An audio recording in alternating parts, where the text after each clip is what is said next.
Everybody, welcome to the press. It's a signature week once again on the PGA Tour. I'm Ryan Ballingy. Thanks for joining us. Got an audio-only version of the show today to talk about the Cadillac Championship, played at Trump National Doral on the blue course as redone by Gil Hanse at Trump National Doral Resort in Doral, Florida. People like to say this is Miami. It's not quite Miami. It's like 30 minutes away from Miami, but it is South Florida, and that's good enough for me. This is another signature event on the PGA Tour schedule. There will be another one next week at the Truist Championship at Quail Hollow. Then we've got a major championship. And I think that is something you have to consider here in your handicapping in the next several weeks. How many times someone competing this week or next has played, going back to the Masters, really, and even in some cases to the events in Texas before the Masters. You know, if you are eligible for this event and you're eligible for all the signature events, there's a very high chance that you were in the Masters, that you played at Harbortown, and that you're playing one, if not both, of the signature events this weekend next, and in the PGA Championship. And if you played it all before in the two events in Houston, you know, effectively, if you from the Masters to the PGA Championship, if you played all of the $20 million or majors events, that's 5 events in 6 weeks. It's a lot of golf for anybody. I think that opens the door to some interesting potential results, to some unlikely winners, or the absolute most likely thing could happen, where what we got last week, where we were on it last week, right? Zurich Classic of New Orleans, Fitzpatrick's were the obvious team, and they won. I mean, they made it interesting, but they won. Halfway through, you probably could have got them at 25-1. They were way back. They shoot 57 in the best ball third round. They shoot 1 under in the alt shot final round. That's good enough. They win the tournament, right? You know, Fitzpatrick is not playing this week. There are 4 other top 20 players in the world who are not competing, including the Masters champion, Rory McIlroy. He's not playing. Ludwig Ober's not playing. Xander Schauffele's not playing, and Bobby Mack's not playing. So there's your top 20 players that aren't competing this week. And that's, I think, a concern for the PGA Tour. That's something to talk about outside of this podcast. But whether they've got a problem with their signature event schedule, hint, they do. They've got to figure it out, and I've got some suggestions. But as far as betting is concerned, that's none of our mind. But we do have to know player load management at this time of year, right? And it gets better after this. Then you've got, after the PGA Championship, you've got a pretty decent period leading into the U.S. Open. Then you kind of have a week off after Memorial, which is the start of June again. Then you've got the U.S. Open, then you've got Travelers the week after as the signature event, keeping the tour in the Northeast. So we will kind of come up against this sort of again in June, but not really. Like, this is the only time this is going to be a serious concern because of everything scrunched up together. And I don't think they'll do this again next year, but we shall see. So, one thing you've really got to know about this golf course, from the tips, it's 7,739 yards. Now, I do not think the PGA Tour intends to play the signature event at a 7,700-yard length, but they can, and they might entertain 7,600 and change at times. They might go all the way to the back plates. Who knows? But this is a long golf course, and when it was redone by Gil Hanse, and that was a decade ago, this golf course was extremely difficult. Like, it went from Dick Wilson's the original architect. When this was originally done, you know, before Hanse came along and did his work, this golf course was a place where you could win at between 17 and 20 under. And then all of a sudden it became a place where par was a darn good score. And it still really is that way. Live Golf has had an event here for the last several years. They do not anymore because of this. And it played kind of like a major championship for them. I mean, they set it up to be difficult. They set it up to be firm and fast. I would expect the same this week. And if you look at the scorecard, it's no joke. 578-yard par 5 to open. Par 4s on the front, just for example, 472, 440, 419, 430, 472. Par 5s are a significant portion of the length on this card. 590, 608 between 8 and 10, and then 667, sorry for that, on number 12. So this is a tough golf course lengthwise, but it does spread it out in a way that's kind of interesting. You know, 470-yard par 4s are long, and there are 3 of them on the golf course. On 4, 2, 7, 14, and 17, and 18. Actually, there's 5. 17 is 458, excuse me. But basically, you've got 4 par 4s in this golf course that are above 470. Because it plays pretty firm and fast, they don't quite play that way. So the scorecard number of 77-39 is probably a little bit of a misnomer. But again, I think it's really important to note that of the 72 players in this field, the vast majority of them have never played this golf course competitively. Never. Because the tour hasn't been here in 10 years. So you need to know that up front, that this is going to be a little bit of an acclimation challenge. I think, again, that's another thing I believe opens the door to some interesting champions. All right, that all said, course preview aside, Scottie Scheffler is the favorite. He's 3-1. Here at Odds Checker, I'm looking right now, 310, plus 310, excuse me. You might be able to find a plus 350, but you're probably getting him 3.5 to 1. He's finished second multiple times, back-to-back starts. He probably should have won one of those. Had a couple things gone differently, but he didn't. So here we are. He's the clear favorite. No Rory McIlroy, which, by the way, the last thing I remember Rory McIlroy doing at Doral is throwing a 3-iron in the water, which is one of the greatest gifts of all time. Cameron Young's second favorite, 12.5 to 1. Morikawa, 19.5 to 1. Tommy Fleetwood, 27.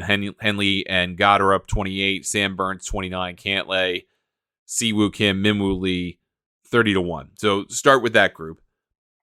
There's no value in betting Scheffler. I just don't see it. I mean, he could win here by 20, and I think it actually could work very easily for him to win because this is a golf course nobody really knows particularly well. This favors a plotting style. Knowing where to miss is really important, particularly enhanced designs. He knows where to miss, and he's going to know where to miss, and he's going to be able to put it there if he needs to miss. And he can also be very aggressive. He's clearly on form, and he drives the ball well. You've got to have some length here. I know I said it's firm and fast, not going to play 7,700, but it's still going to have some teeth to it, especially if the wind kicks up. I think Cam Young's a great play. I think Colin Morikawa could be a very good play with his ball striking, but if the wind kicks up, I don't love it. Henley has been fabulous basically every time, everywhere. His game works everywhere. I think Goddard's strength could be interesting, but I feel like he's kind of come off of that high. Sam Burns is going to be my kind of first click of the week. I like this number. He's playing pretty well. He does damage in Florida. He likes firm and fast courses. When he won the first Valspar, first or second, I can't remember, it was super firm and fast. He really liked that. He's obviously a very good putter. He can handle these greens pretty well. He played well at the Masters. There's a lot to like, I think, about Sam Burns' game here. I think I will probably pass on everybody else in this range. Maybe Henley. Maybe that. I fear that Morikawa could do really, really well here, and I'm going to eat it. But I also think the length could be a little bit bothersome for him. My other theory of the case about the Blue Monster is that if you played well at Bay Hill, you're probably going to play well here. You're probably going to get a similar look between rough, right? The rough, I have no idea what they've got it set up at. I don't think it's nearly going to be as bad as Bay Hill. They set that up to be like an 80s era US Open. It'd probably be still pretty stout, but not so Bay Hilly. But firm and fast, plenty of length. There's plenty of length at Bay Hill as well. You're going to be able to get the ball out there, but it's going to run. You're going to have to be probably pretty conservative in your approach play. You're going to be on your game. It's going to be a major championship style test, is my imagination. So for someone like Akshay Bhatia, for example, he's 55 to 1. I'm going to bet him this week. Why? He won at Bay Hill. I would go after a Victor Hovland at 33 to 1. Why? He loves playing Bay Hill. Why wouldn't you go after that guy? Jake Knapp, 32 to 1, I think you can make a great case for him to be on your card this week. Basically a tour leader in strokes gained tee to green.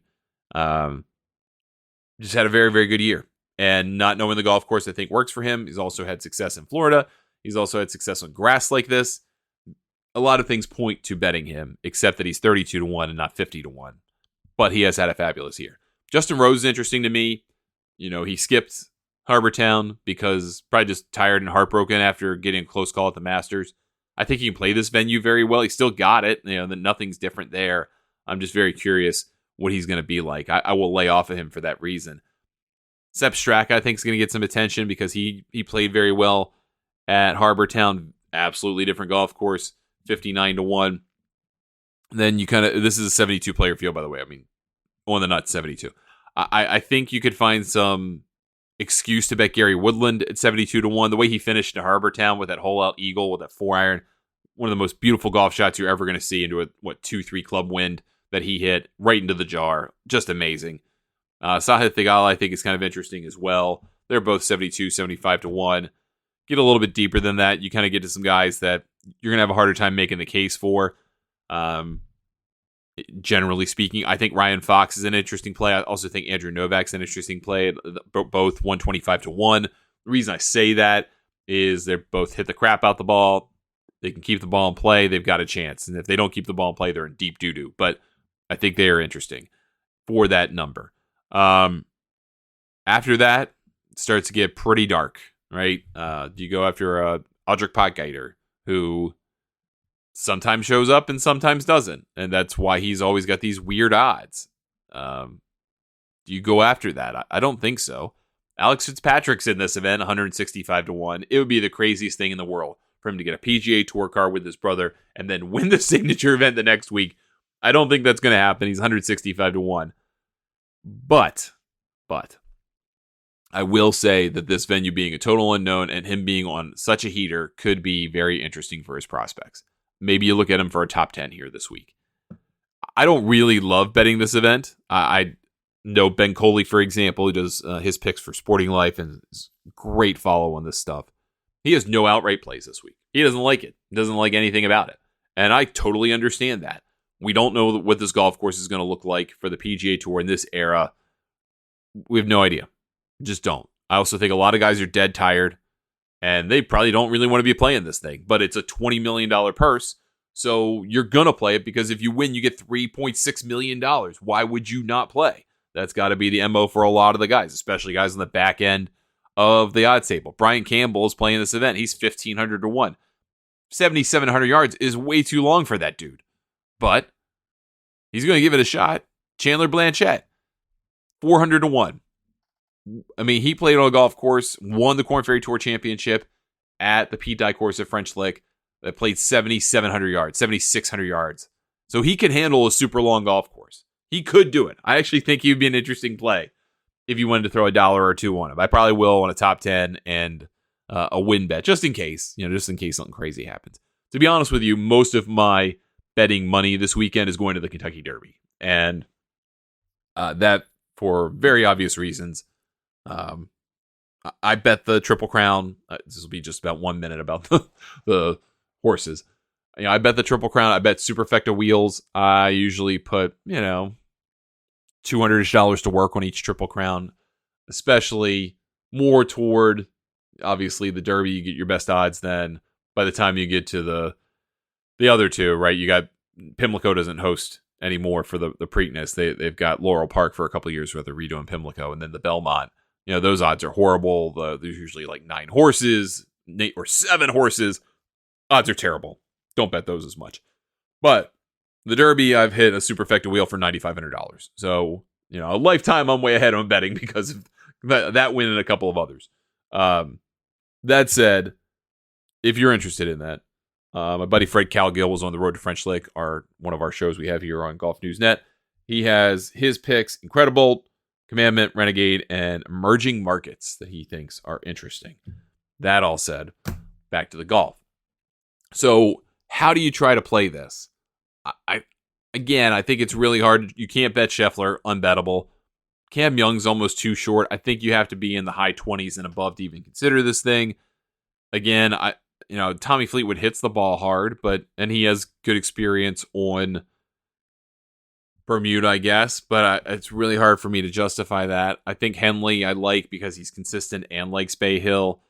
Burns is great because the short game he likes firm and fast.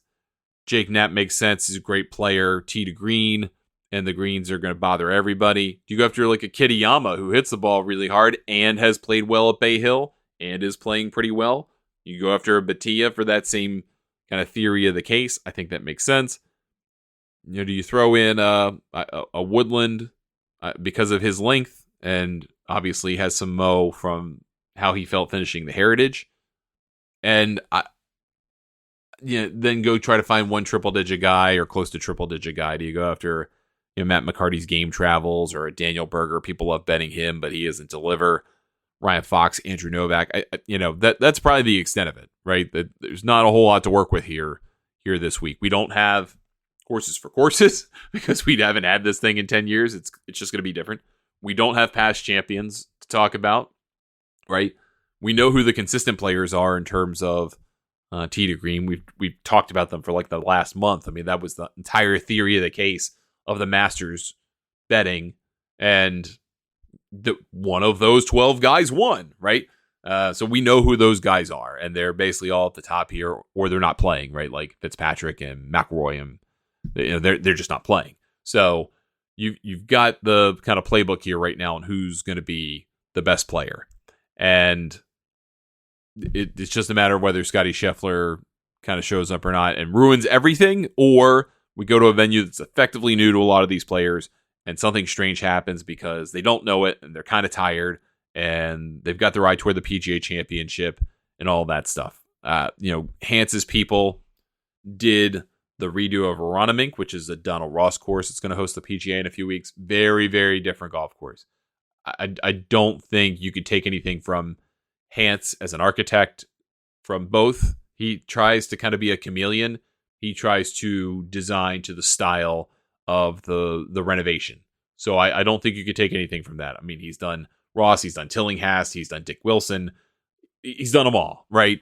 He's a chameleon in that regard. It's why him and Andrew Green are great. They can take what they've been given in the style and redo it in that style. I don't think you're going to get anything from that in terms of architecture. So we don't even really have we don't have live guys. There was an outside chance Koepka got into this when the field was 70 and they needed two guys. He was first alt, but obviously didn't make the cut at the Zurich with Shane Lowry, so he didn't get any points, which means he's not in, right? And that would have made it kind of interesting, I think, because he would have been the live guy that's played this thing, but no. So nothing there. So we'll just kind of roll with this. And I know that makes it for a relatively short podcast and not particularly compelling about the PGA Tour, at least. But that's just kind of how I feel about it. I don't feel really good about this week. And, I would keep my card pretty light once again. I would also keep my card fairly light, honestly, next week for the Truist Championship. Again, if you want to go get out in front of some things right now, go toward the PGA Championship odds and start considering those guys. Scottie Scheffler's less than 4-1 to win. McIlroy's 7.5 to 1. Those things are insane. Good, solid iron play is going to be really important in a Aronimink because Donald Ross greens, lots of fall off. They may play it tough. It has been very firm here in the northeastern United States. I live in the DMV. Philly's 2 hours away. There's not been a lot of rain. It is raining today, and it's supposed to rain tomorrow. But we're definitely in a drought. It's going to be firm.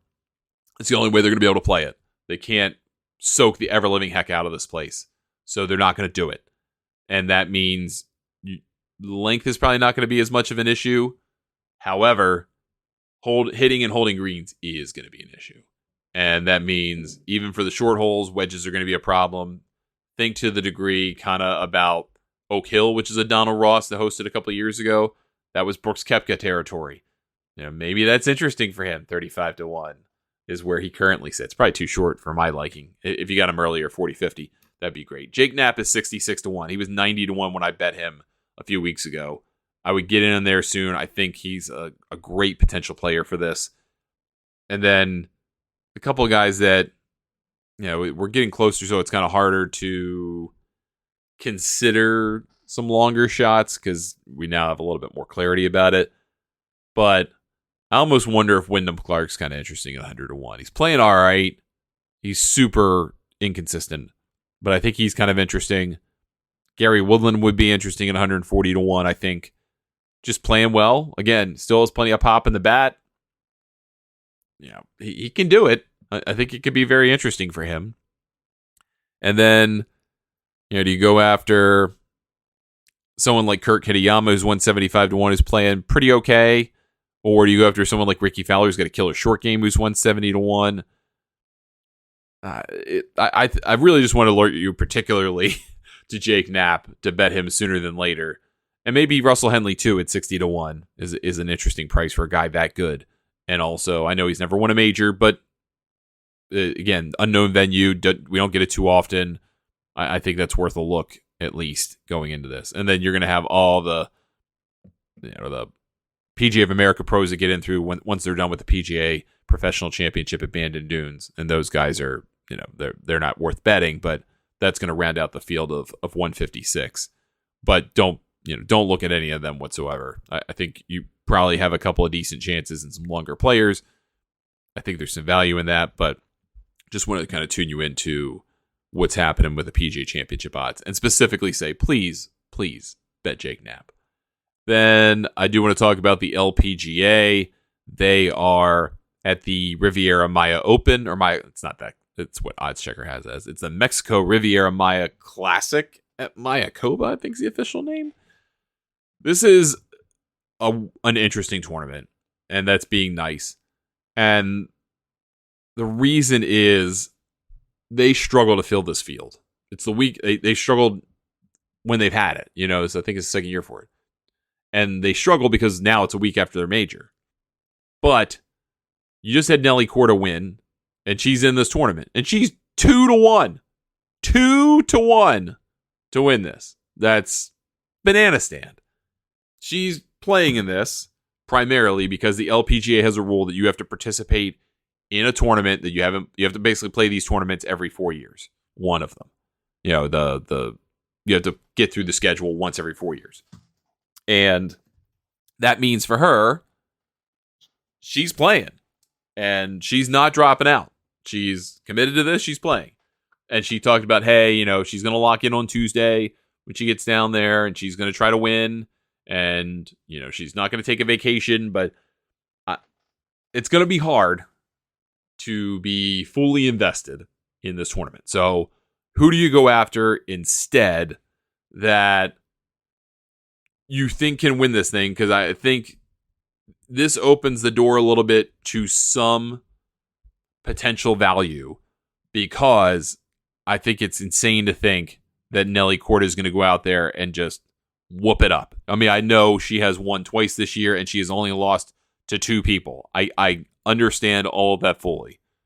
But at some point after a major where you go wire to wire and you win big, you almost have to kind of have a letdown. And this is probably the spot for that. So what do you decide to do here? So last year, Chizzy Uwai won this on 12 under. She won by 6 shots over Jenny Bay. And Lynn Grant was in the top 5. Jenny Shin was. Aditi Ashok, Carlotta Saganda. Just throwing some names out there so we remember this in a few minutes. Karis Davidson, who I've bet a couple times this year. Chizzy's sister, Aki, finished T16. Just some players to keep in mind. So you don't have to be a long player to win here, right? That's not the way this is set up. The golf course, El Chameleon, so we've seen it from the PGA Tour over the years, or if you watched Live, if you're relatively new to this, 6,600 yards, under 6,600 yards. It's a pretty tight golf course, so you really got to keep it in play, more important than anything. And length doesn't necessarily matter, but it can help because you can hit shorter clubs. You don't have to go full bore here. So then taking that over into the odds table, do you go after somebody like Gabby Lopez, who played pretty well last week? She's from Mexico. This could be a kind of cool tournament for her to win. Carlotta Saganda played well last week. She's been playing pretty okay. She tends to like the longer golf courses. 28-1, I think, is an interesting number. Lynn Grant didn't play particularly well. She's 40-1, but played well here last year. Do you think about her? And then all of a sudden, as soon as you get past like the top 9 players, 12 players, it just flies wide open. Like Lucy Lee is 64-1 to win this thing. That's bonkers to me.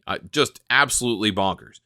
Chiara Tamberlini, who's played well in the LET, has a card now. She's 80-1. I mean, that all of a sudden you start getting into much, much deeper odds very, very quickly. So I think you're going to struggle to go find someone that interests you at like those numbers. I mean, last year I would have told you Natalia Guseva, and I would have bet her. She also wouldn't have been 130-1. She would have been like 40-1. She's not playing well now. That's done and dusted. So, you get past the top 10 players, you're in triple digits. It's absolutely crazy to me. And you're filling out this field with a lot of players who you haven't seen in a while. You just haven't. I mean, Christina Kim is 1,001. She's a 3-time LPGA winner. This is like her only event she's going to play this year. Matilda Castron, who's a 1-time winner. She's kind of been going back and forth with the Epson Tour. She's 975 to 1. I mean, maybe you go after something crazy like that and you get a kind of feel-good win story. What about a Maria Fassi who struggled at 480 to 1? You know, you kind of looked at the back half of this list and you're like, how do we get here? One person I will point out is Linnea Strom. She's 230 to 1. She is a 1-time PGA or LPGA Tour winner, excuse me. She won in New Jersey at the ShopRite LPGA Classic a few years ago. I think she shot like 61 in the final round, like a 60 or whatever. Incredibly low number in the final round to win. She's playing okay. Not great, not bad.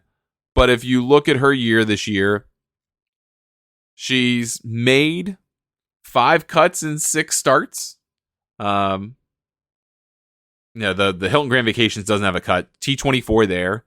T43 Blue Bay LPGA that had a cut. T62 Founders Cup. T70 at the Ford Championship. Missed the cut at the JM Eagle.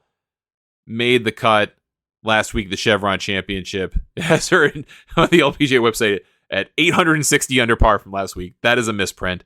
That did not happen. But she did make the cut. So, that's not bad. 230 to 1 is a pretty good number. At that point, I mean, I can work with that. She rarely shoots in the 60s, however. That's going to be a problem. But if the winning score last year is 12 under par in a blowout, the next best score was 6 under. So if you're just trying to hang around par, here's your person. Like at 230 to 1, I think that makes her kind of interesting. Just wanted to bring her up. And I think that would probably be it for me. Not a whole lot to bet here this week. I'm going to stay away from the Turkish Airlines Open as well. New venue for the tournament. Don't know it. Don't want to even expound upon it too much. But if you look at just kind of the top line of the players who are the head of the odds table, David Puig is the favorite at 12 to 1 because there's no Live Golf event this week. Although I think that makes interesting to consider what's going to happen next week because there's a Live Golf event next week. So why he's just trying to fit one in so he can keep being a DP World Tour member? What's going on there? Very, very, very interested to know about that. Angel Ayora and Daniel Hillier, 18 to 1. Jaden Shapers, 19.5 to 1. Again, new venue. You're just kind of going to default to the top players. Tom McKibben's playing in this 20 to 1. I think that's kind of interesting. Again, there's a Live Golf event next week in Virginia in the United States. And you're just going to fly over and do it. Like, maybe something's up here. Bernd Wiesberger, I think, is an interesting play. He just won the Volvo China Open. He's 55 to 1. It's his first post-Live Golf win, 9th DP World Tour win in his career. Maybe he's streaky. Maybe he's back. Maybe he gets win number 10 and he could play here this week. I think it could be interesting. Martin Kuvra is the defending champion. He is 40 to 1. Maybe, worth a look. I think I would rather go to someone like Andy Sullivan or Tristan Lawrence in that 60 to 1 range. Elvis Smiley's playing this thing. Holy crap. I didn't even look at the field list for this yet. I mean, there's 4 Live guys in this field. Elvis Smiley's playing. He's 61 to 1. He won a Live Golf, their first event of this year. Something seems wrong about that to me. I can't fully explain it to you, but something seems wrong about that. And maybe there are other Live people in this that I haven't even noticed, but I'm going to stay away from it. But anyway, if I were going to bet anything, I'd probably look at Wiesberger, Andy Sullivan, and Tristan Lawrence and call it a day. And then last event to get to, and I don't really have plays for this because I think it's a one-guy tour right now. But the Champions Tour has the regions tradition in Birmingham. So they had a major senior PGA. They had the event in Georgia. They're in Duluth, which was a Stableford system event last week. They went to Stableford for the Mitsubishi Electric Classic. Now they're the region's tradition. So you had 2 majors in 3 weeks. It's just brutal how they do the majors on the Champions Tour. They have 5 of them, and they play like 3 in 4 weeks, it feels like. Stuart Sink's 3.2 to 1, plus 320 to win. Probably should have won last week. He definitely won the senior PGA. He's almost certainly going to win this thing. maybe Patrick Harrington 12-1. Miguel Angel Jimenez plays the venue well, and Steve Stricker is 22-1, but he only really plays the majors anymore. So those would be my few guys to look at. Other than that, Stephen Ames played well last week, 40-1. Maybe that's the other guy you consider. Okay, I think that's everything. So we got you through Cadillac Championship, some PGA Championship futures, the LPGA in Mexico, a couple thoughts on the PGA Tour champions and DP World Tour. That's it for this week. I want to kind of point out, we haven't done as many multi-show weeks recently. It's because I coach high school golf. Our season ends in a few weeks, so I've been trying to kind of manage my days by coaching, in the afternoons and evenings, and trying to get these things done. So I'll make sure you got good information, good bets, so you guys can kind of go after this week. We've had some good success and hopefully some more this week. If you want to get a hold of me, Ryan at thegolfnewsnet.com via email, Ryan Ballingy or Ryan Ballingy Golf on social media, or Golf News Net is the handle on your social media service of choice. You can join Golf News Net for $30 a year, $40 for a year, $40 for 1 year, $70 for 2 years, $100 for 3 years over at golfnewsnet.com. We'll be back next week. We've got another signature event. We've got probably a similar kind of fatigue story to talk about, but we have a lot more information about Quail Hollow. We'll have Scotty Scheffler. We won't have Scotty Scheffler. We'll have Rory McIlroy. We'll talk about that then and see who gets in based on the results of this week at Doral. Thanks so much for listening. I appreciate it. We'll catch you next week right here on The Press.